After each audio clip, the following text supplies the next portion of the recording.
SR Divine Kids. એક સુંદર જંગલમાં અંજના માતા પોતાના નવજાત બાળક હનુમાનને પ્રેમથી ગોદમાં લે છે. આ દિવ્ય બાળકનો જન્મ ખાસ કારણ માટે થયો હતો. નાનો હનુમાન આકાશમાં ચમકતો સૂર્ય જોઈને ખુશ થઈ જાય છે. તેને લાગે છે કે આ કોઈ મીઠું ફળ છે. ઉત્સાહમાં ભરાઈને હનુમાન આકાશમાં ઊંચે ઊંચે ઉડવા લાગે છે. સીધા સૂર્ય તરફ આગળ વધે છે. દેવતાઓ આ દ્રશ્ય જોઈને ચકિત થઈ જાય છે. ઇન્દ્રદેવ વજ્રથી હનુમાનને આઘાત આપે છે. હનુમાન બેહોશ થઈ જાય છે.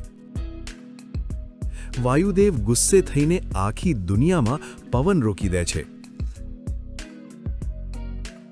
બધા દેવતાઓ મળીને હનુમાનને આશીર્વાદ આપે છે. તેને અપરિમિત શક્તિ અને અમરતા મળે છે. હવે હનુમાન જંગલમાં ખુશખુશાલ રમે છે, કૂદાકૂદી કરે છે અને પોતાની શક્તિનો આનંદ લે છે. ઘણા વર્ષો પછી હનુમાનની મુલાકાત શ્રી રામ સાથે થાય છે. આ ક્ષણ તેમના જીવનને બદલી નાખે છે. હનુમાન રામજીના ચરણોમાં નમન કરે છે અને જીવનભર તેમની સેવા કરવાનો સંકલ્પ લે છે. શ્રી રામ હનુમાનને સીતાજીની શોધ કરવાની જવાબદારી આપે છે. હનુમાન તૈયાર થઈ જાય છે. હનુમાન પોતાનો વિશાળ રૂપ ધારણ કરે છે અને સમુદ્ર પાર કરવાની તૈયારી કરે છે. એક જ કૂદકે હનુમાન સમુદ્ર પાર કરે છે. આકાશમાં ઉડતા તેનું દ્રશ્ય અદ્ભુત લાગે છે. હનુમાન રાત્રે લંકામાં પ્રવેશ કરે છે. શાંતિથી સીતાજીને શોધવા લાગે છે. આખરે હનુમાન અશોક વાટિકામાં સીતાજીને જોઈ લે છે. તે દુઃખી અને ચિંતિત છે. હનુમાન સીતાજીને રામજીનો સંદેશ આપે છે અને તેમને આશ્વાસન આપે છે કે રામજી જરૂર આવશે. રાવણના સૈનિકો હનુમાનને પકડી લે છે. તેને રાજ દરબારમાં લઈ જવામાં આવે છે.